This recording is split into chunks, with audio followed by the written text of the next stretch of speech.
எல்லாருக்கும் கண்டிப்பா குடல் நோய் வரும். அதுக்கு மணத்தக்காளி கீரை பச்சையா சாப்பிடுங்க. என்னதான் அவிச்சு சாப்பிட்டு பார்த்தேன் கேட்கல. பச்சையா சாப்பிட்டா தான் ஒரு 10 இலை டெய்லி வாயில மண்ணு வெறும் வயிற்றுல காலையில சாப்பிட்டுங்க.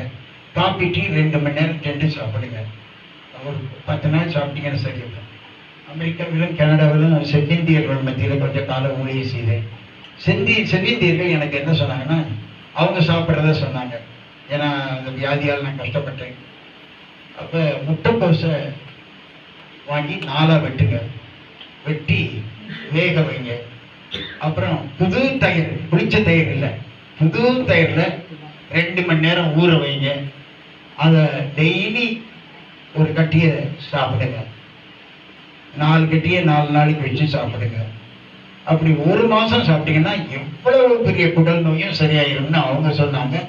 அதை நான் கை கொண்டேன், எனக்கு உதவியாக இருந்துச்சு.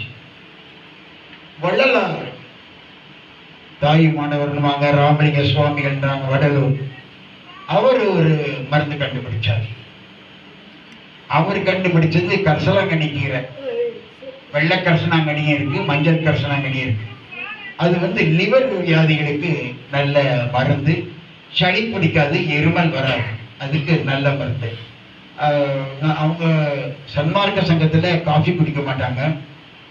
அவங்க என்ன வீட்டுக்கு போனீங்கன்னா கரிசலாங்கண்ணி, தூதுவளை, அப்புறம் இன்னொன்று என்னமோ சொன்னாங்க, மறந்துட்டேன். 3-4 இலைகளை போட்டு கொதிக்க வச்சு அதில் கொஞ்சோண்டு பனங்கற்கண்டு ரொட்டியை போட்டு அந்த கஷாயத்தை கொடுப்பாங்க.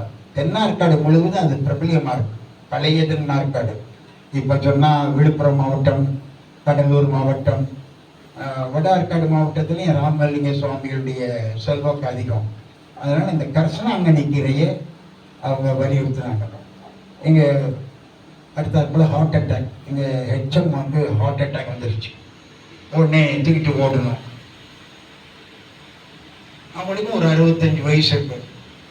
அப்போ அவங்களுக்கு நெருங்கிய உறவினர் திருநெல்வேலியிலேருந்து ஒரு டாக்டர், அவர் வீட்டுக்கு போனோம், ஹாஸ்பிட்டல், டாக்டர் ஜோசப். அப்போ சொன்னார், பசலிக்கீரை அவங்களுக்கு இன்ஜெக்ஷன்லாம் போட்டார், மருந்தெல்லாம் கொடுத்தாங்க. 1 மாதத்துக்கு சிகப்பு பசலிக்கீரையை இவங்களுக்கு கொடுங்க, திரும்பி ஹார்ட் அட்டாக் வராதுன்னு சொன்னாங்க. சிகப்பு பசலிக்கீரை பச்சை பசலையும் கூட கேட்கும். அது ஹீமோகுளோபின் அதிகமாக உள்ளது அந்த கீரை. அந்த கீரையை நீங்கள் அதிகமாக சாப்பிட்டீங்கன்னா ஹார்ட் அட்டாக் வராது. ஹார்ட் அட்டாக் வரவே வராது. ரத்தத்தில் ஹீமோகுளோபின் அதிகமாக இருக்கணும். அதை நீங்கள் அதிகமாக